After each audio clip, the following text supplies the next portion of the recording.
Assalamualaikum warahmatullahi wabarakatuh. Selamat datang di mata kuliah pembelajaran berdiferensiasi. Kali ini kelompok kami, kelompok 5, akan menjelaskan tentang diferensiasi proses.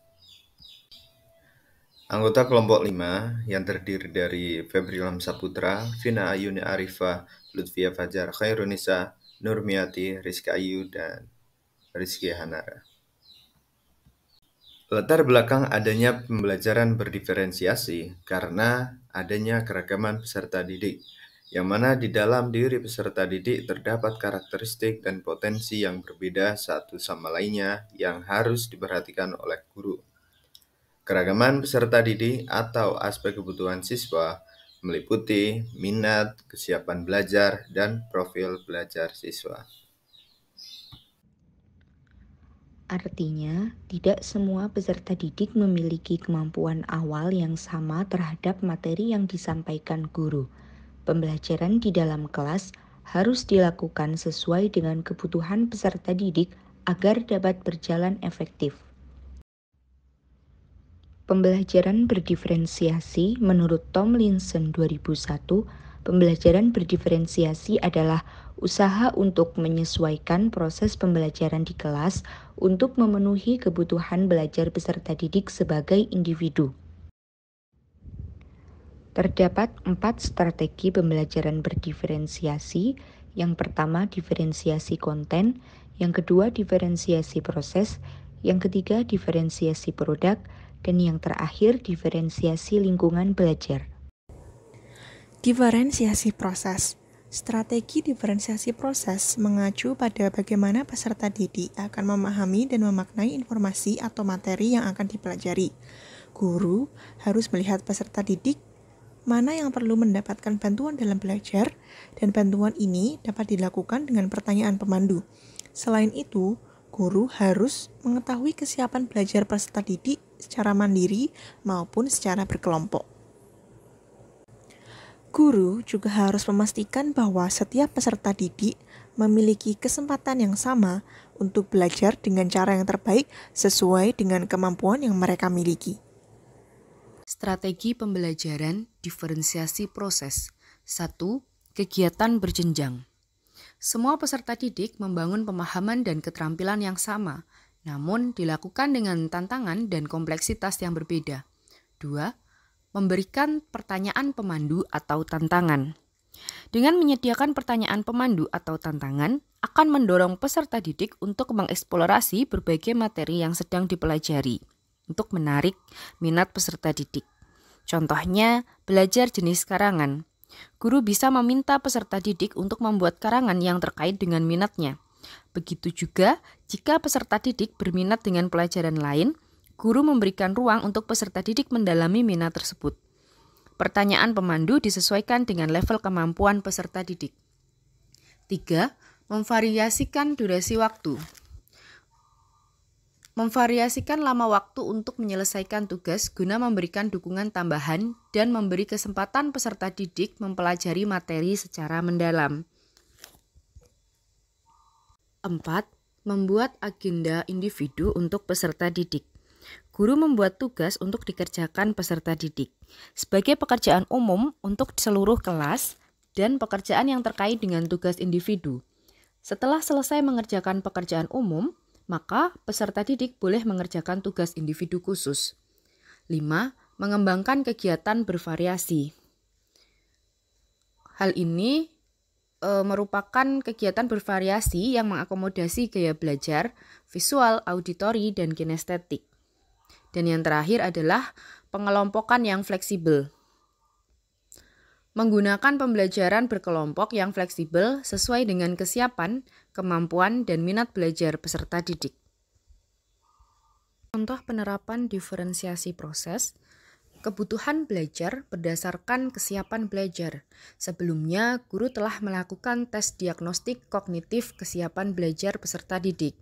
Dari hasil tes diagnostik tersebut didapatkan 3 kategori kesiapan belajar peserta didik. Yang pertama adalah perlu bimbingan, di mana peserta didik belum memahami penggunaan konsep tekanan pada kehidupan sehari-hari dan mengolahnya secara kuantitatif.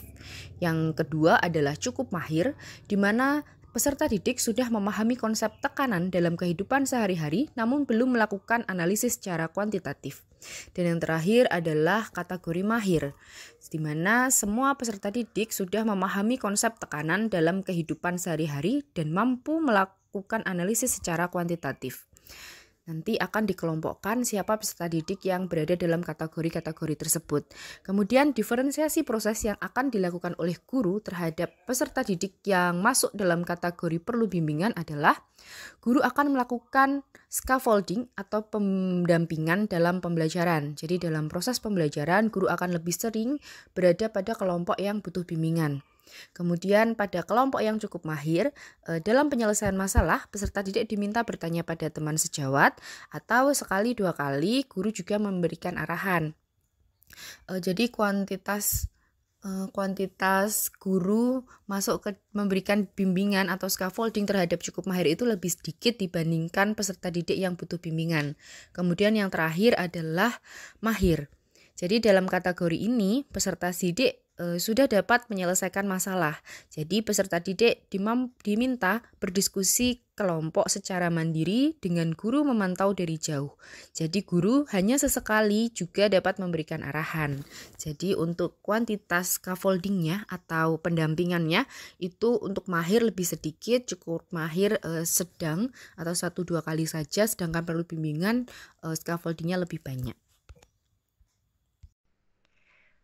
Kebutuhan belajar berdasarkan gaya belajar dibagi menjadi 3. Untuk kelompok visual, mengerjakan LKPD dengan mengumpulkan data melalui poster dan diskusi kelompok.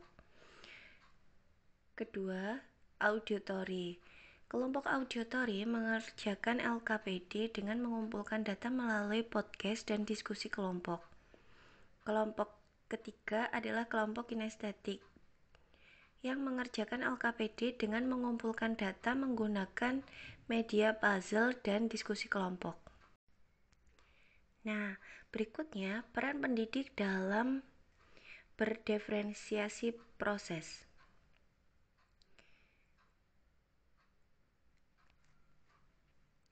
Mau berinovasi.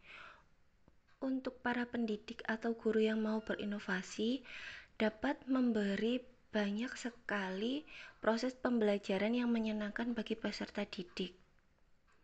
2. Memiliki semangat untuk menciptakan pembelajaran yang menarik.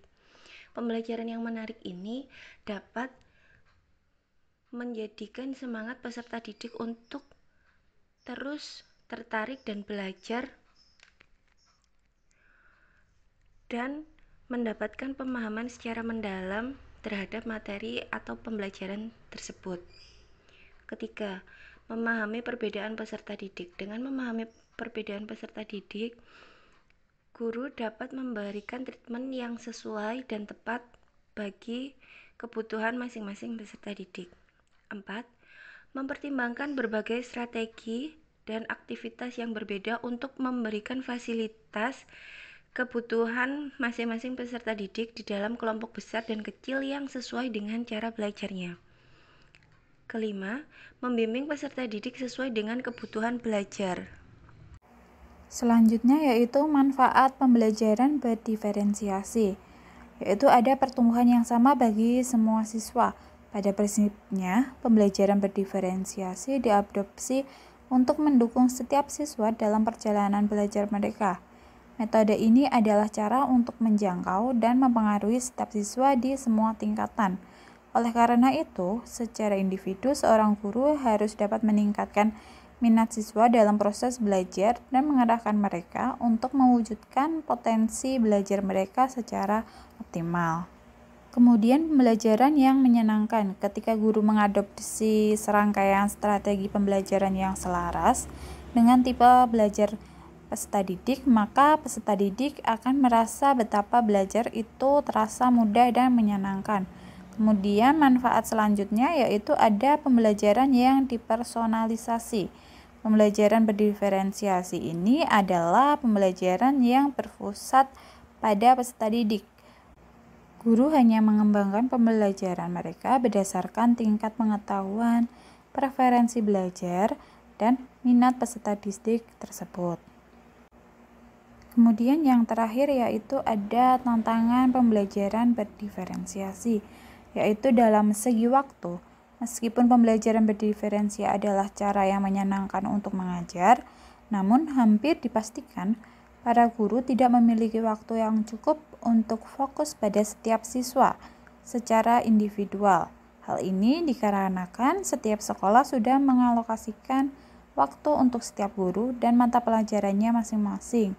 Dan untuk itu, sangat mungkin bagi guru untuk tidak memiliki waktu yang cukup guna menilai tingkat pengetahuan siswa atau pengelompokannya sesuai dengan pengetahuan dan preferensi belajar masing-masing siswa. Kemudian ada biaya yang tinggi. Untuk memfasilitasi pembelajaran berdiferensiasi, sekolah harus memiliki akses yang ke berbagai sumber daya dan bahan ajar untuk mendukung pembelajaran setiap siswanya. Selain itu, sekolah juga harus menyediakan materi pembelajaran di setiap topik. Jelas, hal ini tentu akan membutuhkan dukungan keuangan secara berkelanjutan yang mungkin tidak dapat dipenuhi semua oleh banyak sekolahan. Kemudian ada tekanan yang tinggi. Implementasi pembelajaran berdiferensiasi ini melibatkan banyak proses, mulai dari pra-penilaian hingga penilaian berkelanjutan, mulai dari perencanaan konten hingga proses pengajaran, dan lain-lain. Hal ini tentu saja dapat membuat guru merasa kewalahan. Selain itu, guru juga harus melayani para siswa baik secara individual maupun kelompok.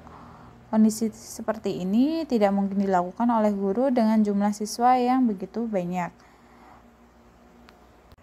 Mungkin itu saja yang dapat kelompok kami sampaikan, kurang lebihnya mohon maaf, dan terima kasih atas perhatiannya. Wassalamualaikum warahmatullahi wabarakatuh.